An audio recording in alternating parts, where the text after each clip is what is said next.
Hey guys, happy Saturday. Welcome back.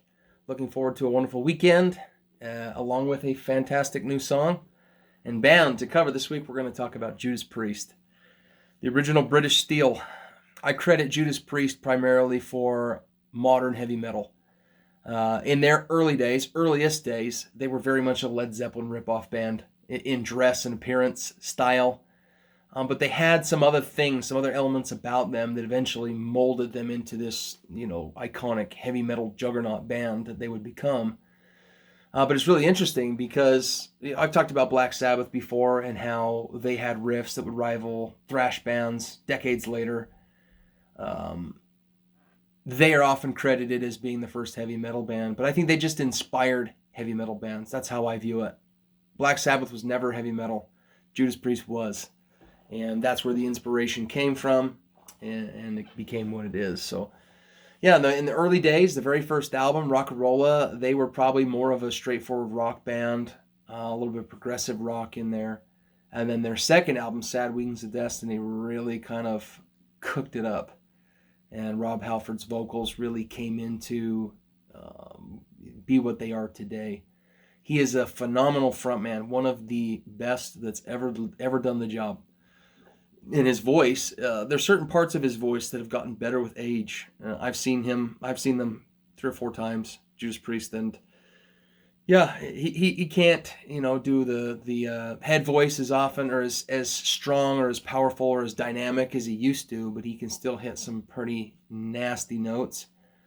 And then his regular singing voice is just it's aged really really well.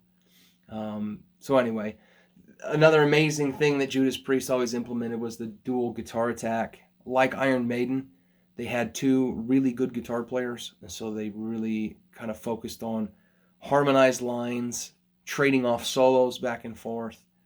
And, along with the guys in Iron Maiden, Judas Priest was kind of responsible for the twin guitar attack and how important it was to have two guitar players in your band if you were playing aggressive music.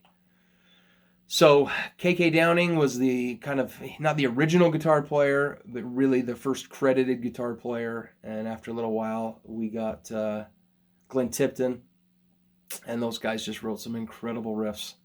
Incredible riffs.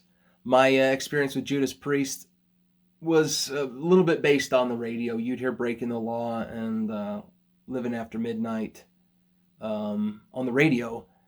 But when I graduated from high school, I went to my folks and said, "Hey, what's my graduation present?" And they're like, "Nothing. We don't do that." And after some back and forth, I said, "Hey, why don't you just buy me a record? Just buy me a CD." Would that work? And my mom agreed to that. So she gave me some money, and I went out to Graywell, and I picked up the Metalworks double disc Metalworks Greatest Hits CD from Judas Priest, and learned a lot of songs that I'd never heard before because I was mostly just familiar with the popular stuff, Screaming for Vengeance and The Hellion and stuff like that. But on that record, I found a lot more interesting tracks, Blood Red Skies and Nightcrawler. And then from there, like every other band that I've ever loved, I just went headfirst into their discography and picked up Ram It Down and picked up Painkiller and just really, really got into Judas Priest. Sometimes I like them more than Iron Maiden. It just depends on the month or the year. It's different music, but it scratches a similar itch.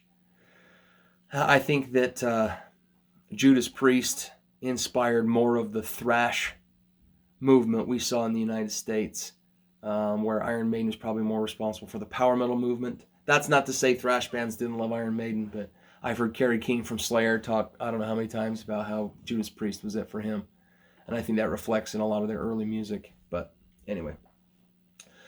So Rob Halford left the band for a little while, and he did some solo albums, which I absolutely adore. The first one, Resurrection, is pretty solid, but the second one, Crucible, is super underrated. Not enough people have ever heard those songs, but they are fantastic tracks. He left for a little while, and Tim Owens joined the band to do Jugulator and the other one. I can't remember what the other one is right now.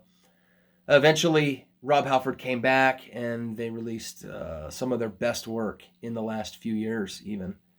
Their last album, Firepower, rivals Painkiller, in my opinion. It's super solid, super good music. So the song that I'm going to play today is called The Sentinel. And The Sentinel comes from Defenders of the Faith, which was released in 84. I think right at like 82, they release an album every 2 years, and they're all solid. Perhaps the weakest one is Turbo, but I even like Turbo. I think Turbo is pretty solid.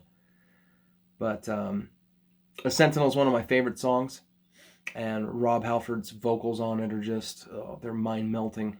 The song is nice and quick. It starts off with this kind of slow, harmonized thing, which I won't do that. I'm going to pick up right where the verse starts, the verse and the chorus riff. So this is The Sentinel.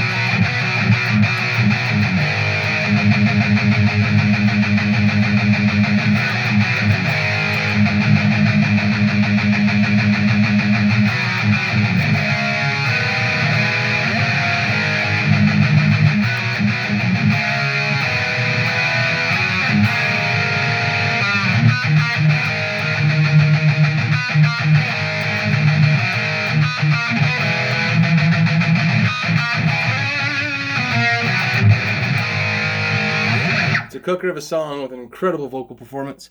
Enjoy it.